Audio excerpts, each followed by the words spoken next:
उत्सव चालू होता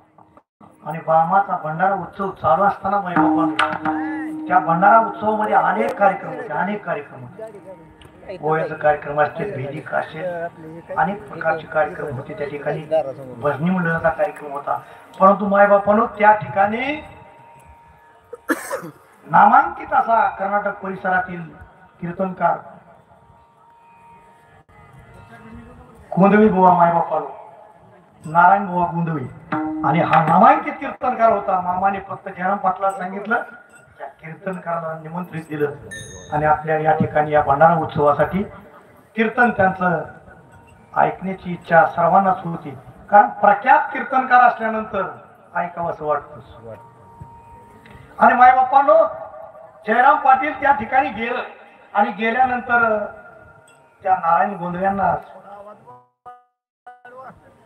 नारायण गोंधळ्यांना मायबापांनो त्या ठिकाणी निमंत्रित केलं आणि सांगितलं या बसला आवाज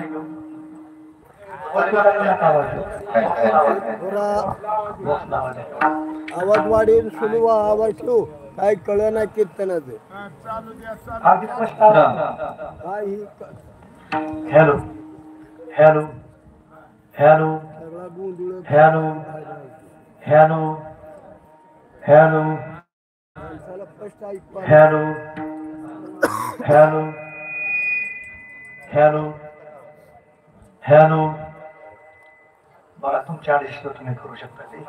विठाल विठाल विठाल विठाल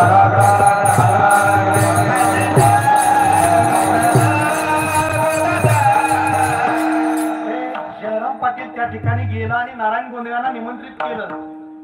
दर्शन घेतलं त्या कीर्तनकाराचं आणि सांगितलं मामाने तुम्हाला भंडारा उत्सवासाठी कीर्तनासाठी बोलावलंय एवढं कानाने ऐकलं मायबापांनी मी फक्त नामाविषयी सांगून जाईन आज त्या नारायण गोंधळ्यांनी घशाला हात लावला आणि कसा बसा आवाज काढला आणि सांगितलं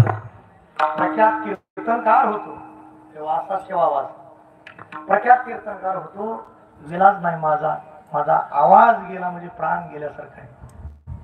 गायकांचं तेच आहे आवाजाला जपलं होत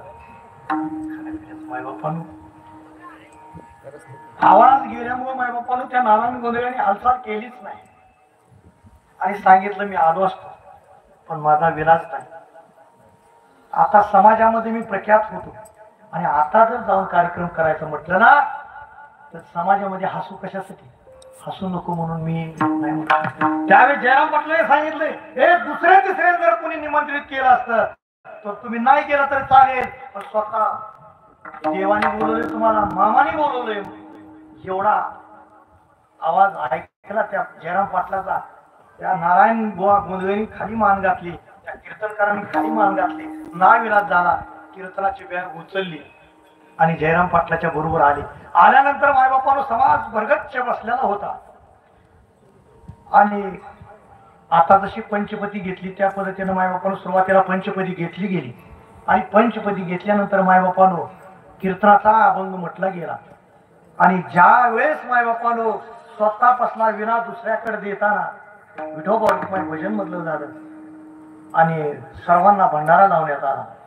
सर्वांना भंडारा लावण्यात आला त्यावेळेस त्या नारायण गोंधळ्याच्या